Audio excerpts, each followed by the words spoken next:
I've always thoroughly enjoyed making knife shaft, but the process of fiddling with getting the tang in the correct position has always been a bit of a struggle for me.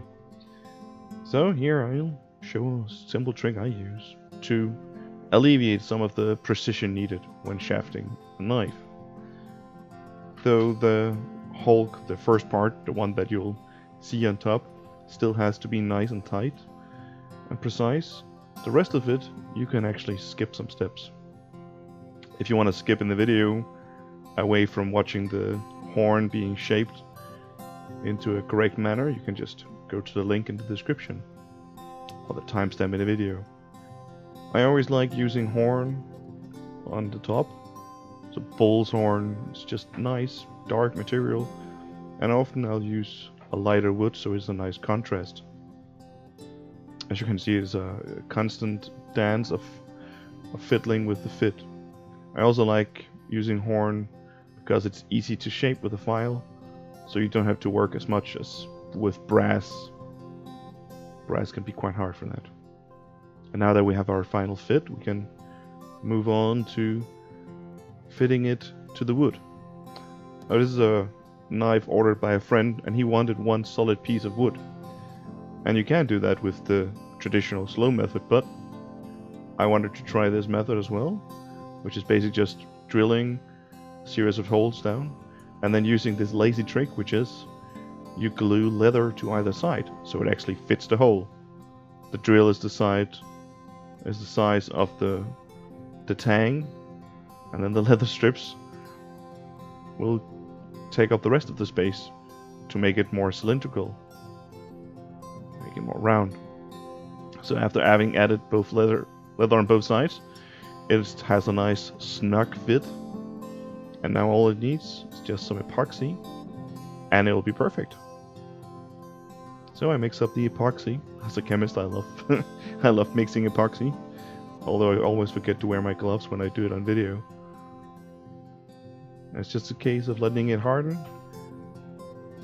and when it's hardened, we have this nice result that just fits perfect. It's never an issue. And from here we can take it to the fun part, which is trying to shape it to the hand of the client.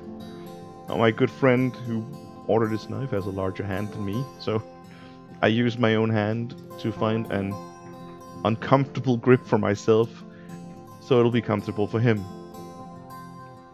I start by roughing it out with the knife. Well, not the knife, but roughing it out with the saw. And from here, it's a progression of files and sanding. Start with my rasp. And I've cut out a lot of the rasping work because, yeah, it's no fun. But it is fun for me to shape it. And I know a lot of people, especially here on YouTube, will use a belt sander, but I myself prefer the traditional way of using a rasp because I can constantly stop and check, and I'm not at risk of spending 1 second too much at grit 60 and then half the knife is gone. This here is more control. Slow and steady, you get the shape. We can start going with different grits of sandpaper, from grit 80 all the way to grit 800, which I omitted for some reason. As you can see, gently, slowly the wood becomes more and more clear. I had my friend choose the wood himself, and it's a two-toned piece of wood. I'm not even sure what it is because it was just in my box of tiny blocks that I have bought over the years when people have been selling it out of their old stock. I've really gotten fond of cellulose sealer because it just makes the wood pop and all the fibers stand up. Then I would sand it down, and here we put some microcrystalline wax, leave it for 24 hours, polish it with my Dremel tool, and bam!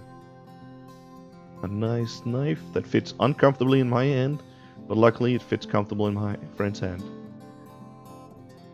So here it is. Have an amazing day.